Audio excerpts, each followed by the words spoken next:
Hello សួស្តីទៅកាន់បងប្អូនម្ដងទៀតហើយនេះសកម្មភាព admin បាទចង់ហូបមឿនក៏បើកចំណៃក៏ហៅមើលបាទបងប្អូនអាចចាប់អាណារៀងត្រូវ1 ម៉ោងបងប្អូនគ្នាហើយហើយប្រមាណខាងនេះផ្សេងបាទនៅក្រុមបាទនៅខាងក្រោមនោះគឺផ្សេងធំជាងបាទនឹងទៀតហើយ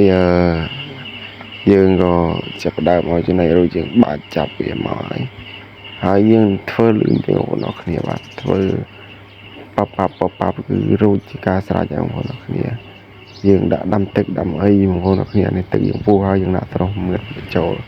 ដើម្បីបោចវាឲ្យវាស្អាតហានយើងធ្វើវាឥឡូវនេះបោចស្អាតហើយវីដេអូហ្នឹងគឺខ្ញុំថតកាត់ទេ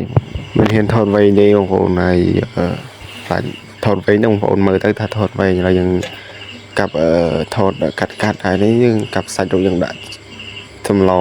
ដាក់កូទ័រឲ្យវាខាវា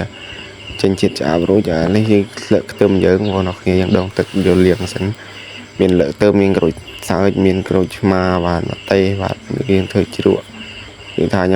ញុំរងគឺឲ្យយើងរកគ្រឿងនេះសពគ្រប់ហើយនេះយកផ្ដាំធ្វើជ្រក់តែបងប្អូនគ្នាជ្រក់ admin នេះគឺអត់បាក់ញ៉ៃយ៉ាងដាក់ក្រូចឆ្មាដល់អានេះគឺសឡយើងយកដាំពោះហើយបន្ទាប់យើងដាំបាយគឺយើងដាក់ប្រកាត់ភ្លើងអស់ហើយលើយើងល្អយើងអត់ដាក់ទេថាយើងប្រទឿនយើងដាក់ដាំបាយមួយឡមួយហើយយើងគ្រាន់គេអានេះគឺសាច់អាំងដែលយើងប្រឡាក់បាទដាក់ក្នុងទូបាទហើយយើងប្រឡាក់ភ្លៅមួយហ្នឹងចឹងជានីឡាបហើយ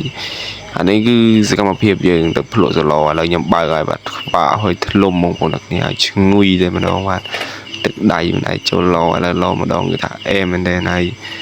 ភ្លក់មើលមួយសិនថារសជាតិវាយ៉ាងម៉េចដែរបងប្អូនគ្នាបាទឆ្ងាញ់ឬមិនឆ្ងាញ់ហើយវីដេអូហ្នឹងគឺមានតែប៉ុណ្្នឹងដែរអរគុណកុំភ្លេចជួយចុច like subscribe នេះមួយផង